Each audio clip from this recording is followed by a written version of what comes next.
Avui ens trobem amb la Beatriz Luque, la regidora de Via Pública i Obres, per explicar-nos aquest projecte que esteu dur a terme aquests dies. Hola Sara, bon dia. Doncs bé, és un gran projecte per al nostre municipi.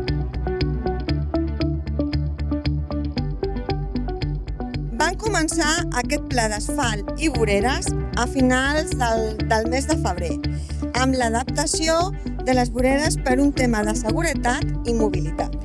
I ara, com esteu veient, estem a la renovació del paviment en diversos punts i carrers del nostre municipi. En aquest cas, com veieu, és el carrer Provença, que va des de la plaça Rei Jaume I fins al carrer Palmeres. En aquest pla ja està fet el carrer Lligabós, el carrer Canigó, al lateral de la C31 i només quedarà el tema de fer pintura. Vale? Després de Setmana Santa continuarem amb el carrer Baladres i el centre, que és el carrer Jacint Mossèn Verdaguer.